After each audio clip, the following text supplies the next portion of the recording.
The chills seemed to seep into Sarah's bones the moment the alarm shrieked at 4:15 a.m. It was a familiar enemy, that pre-dawn cold, just as the ever-present ache in her shoulders and the heavy exhaustion behind her eyes were familiar foes. She lay for a moment in the quiet darkness of the small apartment, listening to the soft, even breathing of her two daughters in the next room. Emily, her oldest, nearly 18 now and facing the daunting unknown of life after high school, and Chloe, her spirited 10-year-old, still curled around a menagerie of stuffed animals. "All right, Sarah," she murmured to the ceiling, pulling her worn robe tighter. "Another day, just one more day." In the tiny bathroom, the mirror reflected a face she barely recognized some mornings. Lines etched by worry, eyes that held too much fatigue for a woman only just past 40. Her once vibrant hair was practical now, pulled back into a no-nonsense ponytail, often damp from a too-quick shower. There wasn't time for vanity, not anymore. Not when there were breakfasts to make, lunches to pack, and two jobs to get to before the sun was fully awake. Her first job was cleaning the Harmony Creek Community Center. She arrived just as the earliest birds were starting their morning runs, the old wooden floors echoing with her footsteps as she swept away the dust of yesterday's activities. Yoga classes, book club meetings, town hall gatherings. It wasn't glamorous work, but it was steady, and Mr. Henderson, the center's kindly director, always had a quiet word of thanks for her before he left for the day. Her second job was cleaning offices downtown, 3 evenings a week. It meant late nights, missed school events sometimes, and coming home long after the girls were asleep. But it paid the bills. Just barely. Every unexpected expense, every school trip permission slip, every rising grocery price felt like a physical blow. She missed the easy rhythm of their lives before her husband Mark had left, taking with him not just his income, but a future she had built her dreams around. She didn't dwell on it, not anymore. There wasn't space for bitterness alongside the sheer mechanics of survival. But sometimes when Emily asked a question about college applications with a hopeful tremor in her voice, or when Chloe longed for a field trip she couldn't afford, Sarah felt the sharp sting of not being enough, of always falling short despite working herself bone-weary. Emily was her quiet strength, her rock. She understood perhaps too well the tightrope they walked financially. She worked part-time after school, saved every penny, and rarely asked for anything for herself. Chloe, still young enough for uncomplicated wants, provided moments of pure, unadulterated joy. A goofy drawing tucked into Sarah's cleaning supplies. A loud, enthusiastic hug at the end of a long day. They were her reasons, her anchors in the storm. This week, the stress felt particularly acute. Emily had been accepted for an interview for a prestigious scholarship program at a university in the next state. It was a chance that could change everything, paving the way for her dreams without the crushing weight of debt. But the interview was tomorrow, requiring an early train ride, an overnight stay in a cheap motel, and the train tickets themselves. It felt like a monumental expense they could barely afford, a terrifying gamble, but one they had to take for Emily's sake. Sarah had juggled her cleaning schedules, borrowed a little from her small emergency fund, and packed a modest bag with their essentials. She wanted to make the trip feel special for Emily, a moment of hope amidst the grind. But the financial strain hummed beneath every action. The morning of the trip arrived. The alarm felt even more cruel than usual. They tiptoed out of the apartment while Chloe was still sleeping peacefully, a note left for her explaining they'd be back tomorrow. The walk to the train station felt long and cold in the pre-dawn gloom. The station was busy, a hive of early morning commuters. They found their platform, the air filled with the scent of diesel and hurried footsteps. Sarah checked her purse again, her fingers counting the limited cash, feeling the plastic of the 2 train tickets. She'd packed them each a simple sandwich and an apple, knowing they couldn't afford to buy food on the expensive train. "Train to Northwood, track 3, boarding in 15 minutes, the announcement blared, adding another layer of anxiety. "Mom, are you sure we have everything?" Emily asked, her voice low, sensing Sarah's tension. "Yes, love, I think so," Sarah replied, trying to sound confident. She decided they should grab a small coffee or hot chocolate from the little cafe in the station lobby, a small treat to start the long day. They made their way back into the warm, brightly lit lobby. The cafe line was long, filled with people looking rushed and impatient. When it was finally their turn, Sarah ordered 2 small coffees. The total came to more than she expected. She fumbled with her purse, her fingers clumsy with exhaustion and nerves. She pulled out her small wad of cash, counting it slowly. She was $10 short. Her heart sank. "Oh, I seem to be a little short," she stammered to the young woman behind the counter, her face flushing with embarrassment. "Could we, maybe, just 1 coffee then? Or?" The young woman, harried by the rush, sighed impatiently. "Next customer, please," she said, already turning to the person behind them. Sarah felt a hot wave of shame wash over her. She stood there, frozen, holding the inadequate cash, the impatient faces in line blurring into a single uncomfortable gaze. Emily was beside her, quiet, her hand gently touching Sarah's arm. It wasn't just the $10, it was the feeling of inadequacy, of her struggle being laid bare in this public, unforgiving space. Just as she was about to step away, defeated, a voice spoke from behind her. "Excuse me, dear. Let me get that for you." A hand reached over Sarah's shoulder, placing a crisp $20 bill on the counter. Sarah turned, startled. Standing there was an older woman, small and slight, with kind, crinkled eyes and a gentle smile. She was impeccably dressed in a simple, elegant coat, carrying a worn but expensive-looking leather bag. She looked familiar somehow. "Please," the woman said softly to Sarah, ignoring the still impatient cafe worker. "2 coffees, and perhaps a couple of those muffins? For your trip." She gestured towards the pastry case. Sarah was too stunned to speak. "Oh no, you don't have to." "Nonsense," the woman said, her smile widening slightly. "A long train ride requires provisions. My treat." She paid for the coffees and 2 muffins, handing the change back to the cashier. "Keep the extra," she murmured to the worker, a quiet gesture that seemed to soften even the harried young woman's expression. Then she turned back to Sarah and Emily. "There we are," she said, handing Sarah one of the coffee cups. "Heading to Northwood?" "Yes," Emily answered, finding her voice first. "For a scholarship interview." "Ah, how wonderful." The woman's eyes sparkled with genuine interest. "A bright young lady. Best of luck to you both." She didn't ask questions, didn't linger, just offered that quiet act of kindness and a moment of genuine warmth. "My name is Eleanor, by the way," she added. "I see you at the community center sometimes. You keep the place looking just lovely." "Eleanor," Sarah's mind clicked. Of course. She was one of the older women who attended the painting class on Thursdays, always quiet, always offering a polite nod. Sarah had cleaned the room she used, carefully stacking the canvases, ensuring the brushes were properly cleaned.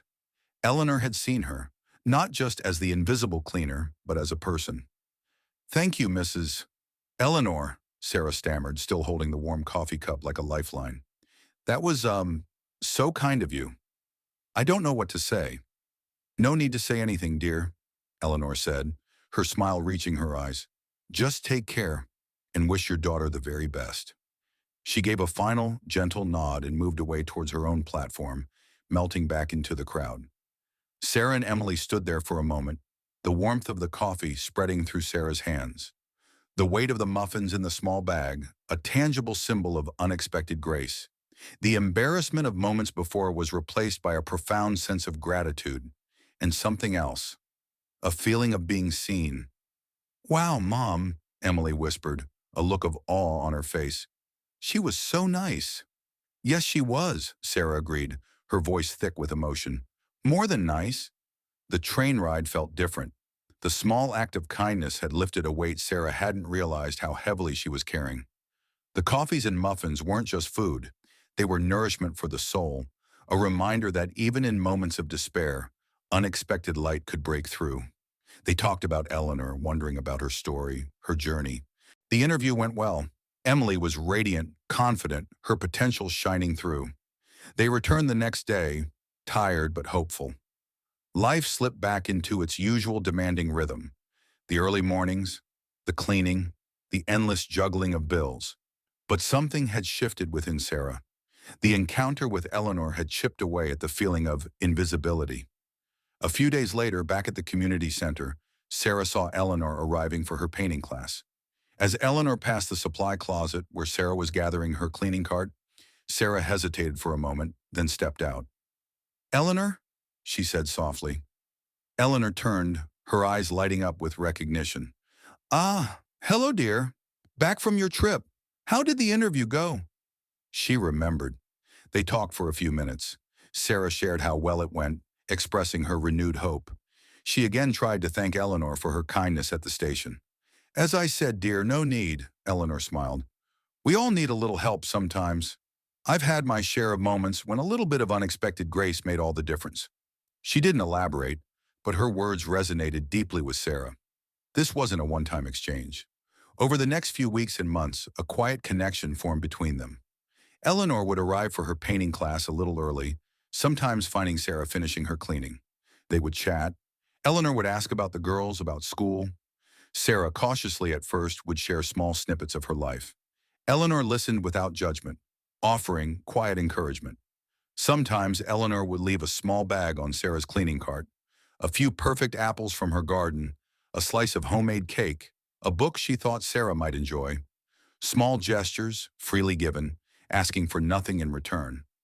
Sarah learned that Eleanor was a widow, her children grown and living far away. She was active in several town committees, her quiet demeanor masking a sharp intellect and a deep commitment to her community. She volunteered at the library, helping with their local history collection, a project she was particularly passionate about.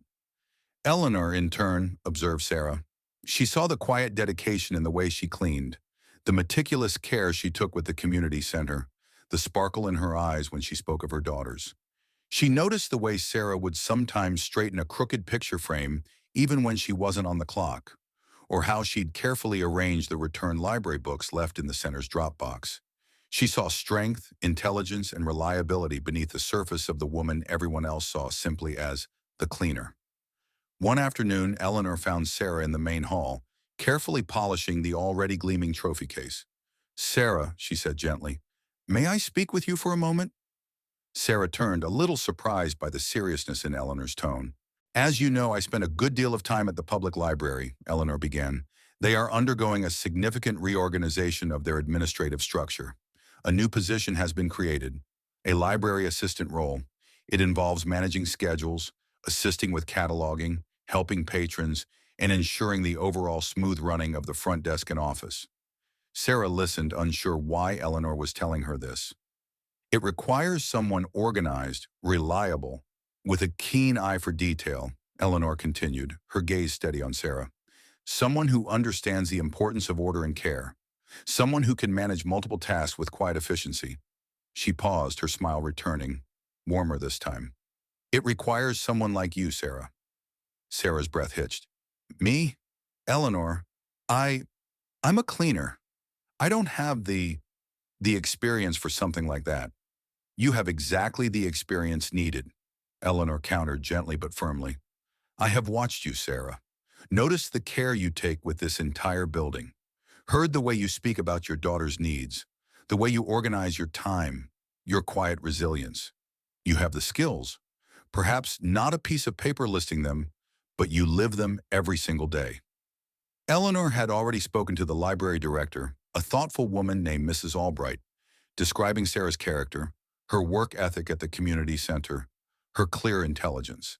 She had highlighted Sarah's meticulous nature as a significant asset for a position requiring attention to detail. Mrs. Albright was intrigued, willing to look beyond a conventional resume. An interview was arranged. Sarah was terrified. She hadn't interviewed for anything other than a cleaning job in years. She dug out the best dress she owned, simple but clean. She practiced answers to potential questions, her heart pounding with a mixture of fear and a fragile, unfamiliar hope. Eleanor called her the night before just to offer a few calm words of encouragement, reminding Sarah to simply be herself, to let her genuine nature shine through. The interview wasn't easy, but it wasn't as daunting as she'd feared. Mrs. Albright was kind, asking about her motivations, her strengths. Sarah spoke about her love for order, her reliability, her deep desire for stability for her daughters. She talked about managing her complex life, juggling responsibilities, problem-solving on the fly. She didn't try to be someone she wasn't. She simply presented the capable, resilient woman she had become out of necessity. A week later, the call came. Sarah got the job. It was part-time initially, but with the possibility of becoming full-time. The pay was better than both her cleaning jobs combined. It came with benefits and regular hours, allowing her to be home in the evenings, to help Emily with college applications, to read Chloe bedtime stories without falling asleep herself. She gave notice at the community center in her evening jobs. Mr. Henderson was sad to see her go, but beaming with pride. Her colleagues, who had perhaps seen her as just the quiet cleaner, looked at her with newfound respect. Her first paycheck from the library felt like a fortune. It wasn't just the money, it was the validation, the feeling that her skills, her nature, were finally valued in a way they deserved. She decided to celebrate, not just for herself, but for her daughters who had weathered the storms with her, and for the woman whose quiet kindness had set it all in motion. One Saturday afternoon, Sarah, Emily, and Chloe walked into the familiar train station lobby. The little cafe was still there, bustling with people. They found a quiet table. Sarah ordered coffees and muffins, paying easily with her new debit card. As they were enjoying their treat, Sarah saw Eleanor walking through the lobby, likely heading to or from a train. She stood up, catching Eleanor's eye. "Eleanor!" she called out, a wide smile on her face. Eleanor turned, her expression one of pleasant surprise. "Sarah! And the girls! How lovely to see you here!" "We wanted to celebrate," Sarah said, gesturing to her daughters, "and we wanted to thank the person who helped make it all possible." Eleanor looked confused. "Celebrate? What are we celebrating, dear?" "I got the library assistant job," Sarah announced, her voice thick with emotion. "And it's thanks to you. You saw me, Eleanor. You saw past the dust and the mops and saw me, and you gave me a chance." Eleanor's eyes softened, a gentle warmth filling them. "Oh, Sarah, my dear, I simply pointed out what was already there. The light was always in you. I just happened to be standing where I could see it shining." Emily and Chloe, beaming, added their thanks. "Mom's home more now," Chloe piped up happily. "And we can afford the field trip," Emily added, her eyes shining. Eleanor sat with them for a while, sharing their small celebration. She didn't make a fuss, didn't take credit, just radiated a quiet joy in their happiness. She spoke about the importance of recognizing the quiet strengths in others, the value of a helping hand, not as charity, but as building connections. Sarah looked around the busy lobby, the place where her deepest insecurity had been exposed, and where a quiet act of kindness had begun to mend her world. She thought about the countless people passing through, each with their own struggles, their own hidden strengths. She realized Eleanor's lesson wasn't just for her, it was a way of being in the world. With her new stability, Sarah found ways to extend her own hand. She started volunteering at the community center in the evenings, offering to tutor students who needed help with their homework, sharing her organizational skills to help Mr. Henderson streamline processes. She knew what it felt like to be overwhelmed, and she knew the power of someone simply saying, "I see you, I can help." Life was still busy, still held challenges, but the relentless grind had eased. There was room now for breathing, for laughter, for simply being present with her daughters. The future felt less like a terrifying unknown and more like a path unfolding, one step at a time. And she knew, with a quiet certainty that settled deep in her heart, that hope wasn't something you waited for. It was something you found in the small moments of human connection, and something you nurtured by extending that connection to others. Her journey, marked by quiet struggles and unexpected grace, had led her to a place of belonging, purpose, and the profound understanding that even the smallest act of kindness could illuminate a world.